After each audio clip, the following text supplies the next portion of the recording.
अगर आप उन कपल्स में से हैं जो प्रेगनेंसी के लिए प्लान कर रहे हैं और महीनों से कोशिश करने के बाद भी कोई रिजल्ट नहीं मिल रहा है, तो ये जानकारी खास आपके लिए है। चलिए इस पूरे प्रोसेस को साइंस के नजरिए से समझते हैं। सबसे पहली और सबसे जरूरी बात, आपको पैनिक बिल्कुल नहीं करना है। ये समझना बहुत जरूरी है कि कुछ महीनों की कोशिश के बाद भी सक्सेस न मिलना, ये एक बहुत ही आम बात है। अच्छा, जब डॉक्टर्स इनफर्टिलिटी शब्द का इस्तेमाल करते हैं तो लोग अक्सर घबरा जाते हैं, पर इसका ये मतलब बिल्कुल नहीं है कि प्रेगनेंसी होना मुमकिन ही नहीं है। ये सिर्फ एक मेडिकल डेफिनेशन है जो एक समय सीमा को बताती है। मतलब एक तय समय तक रेगुलर अनप्रोटेक्टेड इंटरकोर्स के बावजूद अगर प्रेगनेंसी नहीं हुई है तो उसे मेडिकली इस कैटेगरी में रखा जाता है। तो सवाल ये उठता है कि ये तय समय आखिर होता कितना है। देखिए, अगर फीमेल पार्टनर की उम्र 35 साल से कम है तो 1 साल तक कोशिश करना मेडिकली नॉर्मल माना जाता है। और हाँ, अगर उम्र 35 से ज्यादा है तो ये टाइम फ्रेम 6 महीने का हो जाता है। इसके बाद डॉक्टर से मिलना एक अच्छा आइडिया है।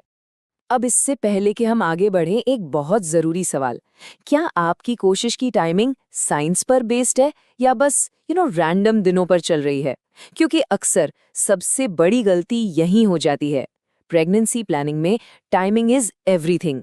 और इसी टाइमिंग की प्रॉब्लम को सॉल्व करने के लिए हमें समझना होगा फर्टाइल विंडो के कॉन्सेप्ट को। आप कह सकते हैं कि ये प्रेगनेंसी प्लानिंग की साइंटिफिक की है। फर्टाइल विंडो को समझने के लिए हमें पहले ओव्यूलेशन को समझना होगा। ये बहुत सिंपल है। ओव्यूलेशन वो प्रोसेस है जिसमें हर महीने ओवरी से एक मैच्योर अंडा यानी एग रिलीज होता है। अब यहाँ एक बहुत ही इंटरेस्टिंग और ज़रूरी बात आती है।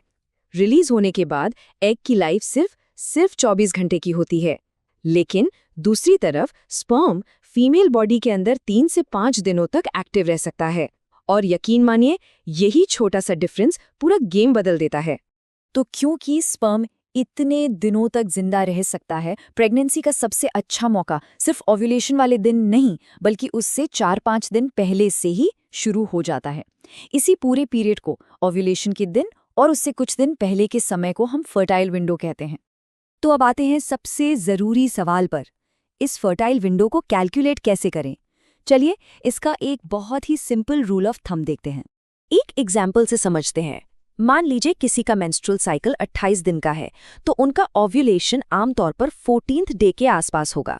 इसका मतलब क्या हुआ? इसका मतलब ये कि उनकी फर्टाइल विंडो डे 10 से डे 15 के बीच है। इसी तरह अगर साइकिल 30 दिन का है तो ओव्यूलेशन 16th डे के पास होगा और फर्टाइल विंडो डे 12 से डे 17 तक रहेगी। तो अगर आपको ये सब कैलकुलेशंस मुश्किल लग रही हैं, तो बस एक सिंपल सा नियम याद रखिए। ओव्यूलेशन का दिन आपके नेक्स्ट पीरियड की एस्टिमेटेड डेट से रफली 14 दिन पहले होता है। ये एक बहुत ही यूजफुल एस्टिमेट है। ठीक है, तो अब जब आपको अपनी फर्टाइल विंडो पता है, तो बेस्ट अप्रोच क्या है? एक्सपर्ट सजेस्ट करते हैं कि इस विंडो के दौरान हर दूसरे दिन यानी ऑल्टरनेट डेज पर इंटरकोर्स करना सबसे अच्छा रहता है। रोज करने की जरूरत नहीं है, लेकिन हाँ, ज्यादा लंबा गैप भी नहीं होना चाहिए। अब एक और बहुत जरूरी बात पर आते हैं और एक बहुत ही कॉमन मिथ को बस्ट करते हैं। समाज में अक्सर ये मान लिया जाता है कि अगर प्रेगनेंसी में देरी हो रही है तो प्रॉब्लम फीमेल पार्टनर में ही होगी। तो क्या ये सच है? क्या इनफर्टिलिटी हमेशा फीमेल फैक्टर की वजह से होती है? जवाब है बिल्कुल नहीं। मेडिकल डेटा साफ साफ दिखाता है कि इनफर्टिलिटी के लगभग 40% मामलों में फीमेल फैक्टर्स होते हैं, तो उतने ही 40% मामलों में मेल फैक्टर्स भी होते हैं और बाकी के 20% मामलों में कारण अनएक्सप्लेन रहता है। तो ये समझना बहुत जरूरी है कि एक कपल्स जर्नी है। तो अब आपको ये पता है, तो अगला कदम क्या होना चाहिए? क्या आपको इंतजार करना चाहिए या डॉक्टर से मिलना चाहिए? चलिए आपके नेक्स्ट स्टेप्स के लिए एक सिंपल सी गाइड देखते हैं। देखिए, अगर आपके पीरियड्स रेगुलर हैं, साइकिल प्रिडिक्टेबल हैं और आपकी उम्र 35 से कम है और कोशिश करते हुए 1 साल से कम हुआ है, तो आप थोड़ा और समय ले सकते हैं। इसमें चिंता की कोई बात नहीं है। पर अगर पीरियड्स इरेगुलर हैं या पीसीओएस, थायराइड, डायबिटीज जैसी कोई कंडीशन है या फिर उम्र 35 से ज्यादा हो गई है, तो बेहतर है कि आप जल्दी डॉक्टर से कंसल्ट करें। तो ये थे प्रेगनेंसी प्लानिंग के कुछ पहले और सबसे जरूरी स्टेप्स। पर ये जर्नी यहीं खत्म नहीं होती। हमारी इस सीरीज में आगे हम और भी इम्पोर्टेंट टॉपिक्स पर बात करेंगे ताकि आपकी ये प्लानिंग जर्नी इन्फॉर्म्ड और स्ट्रेस फ्री रहे। अगले पार्ट्स में हम डिटेल में जानेंगे कि डॉक्टर से आखिर कब मिलना चाहिए, कौन कौन से टेस्ट्स की ज़रूरत पड़ती है और क्यों, आप अपनी टेस्ट रिपोर्ट्स को खुद कैसे समझ सकते हैं, और एक बहुत बड़ा सवाल कि आईवीएफ की ज़रूरत असल में कब और किससे पड़ती है।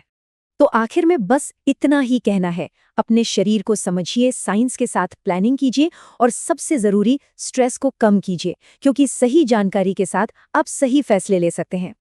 एक ज़रूरी बात, कृपया ध्यान दें कि ये कंटेंट सिर्फ एजुकेशनल पर्पसेस के लिए है, ये किसी भी तरह से एक प्रोफेशनल मेडिकल कंसल्टेशन का सब्स्टिट्यूट नहीं है।